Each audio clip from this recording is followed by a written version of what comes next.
তো গাইস আমরা এখন যেটা বাঁশ কাটছি যে বাঁধ দিতেছি আমরা। তো এই বাঁধ দেওয়ার পর মানে আমরা গঙ্গাধর নদীতে ফেলাবো সব কটা বড় বাঁশ, আরও আছে লোড দেওয়ার বাকি আছে, কারণ একবারে যায় না। সেই জন্য আমরা বড় বাঁশ কাটার পর এখন এইভাবে নিয়ে যাব, এইগুলো নিয়ে যাচ্ছি আমরা, কারণ যে জায়গাটা ভাঙতেছে সেই জায়গায় এখন আমরা পৌঁছাবো। অনেক দূর থেকে বাঁশগুলো গাড়ি দিয়ে এভাবে নিয়ে যাওয়া হয়।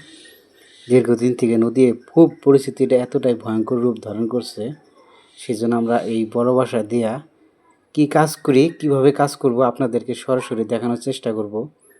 পরবর্তী নেক্সট ভিডিওর মধ্যে পাবেন কিভাবে কাজ করতেছি।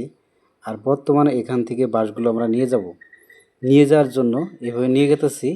নিয়ে যাওয়ার পর আপনাদেরকে দেখাবো কি সিস্টেম করে কাজ করি। আর আপনারা একটু কমেন্টে জানাবেন কি সিস্টেম করে কাজ করলে যাতে কাজটা ভালো হবে, যাতে নদী যাতে ভাঙে না, এই সিস্টেম একটা পরামর্শ আপনাদের কাছে সবাই একটু কমেন্টে বলে যাবেন। তো আমরা যেভাবেই হোক চেষ্টা করে আছি যাতে যান এই গ্রামটা বাঁচানোর জন্য অনেক চেষ্টা করে আছি, দেখি কি করা যায়। তো আপাতত আপনারা দেখতে থাকেন, প্রতিটা আপডেট এই ভিডিও পাবেন আপনারা, নদী কীভাবে করে বাঁধ দেয় সেগুলো আপনারা পাবেন।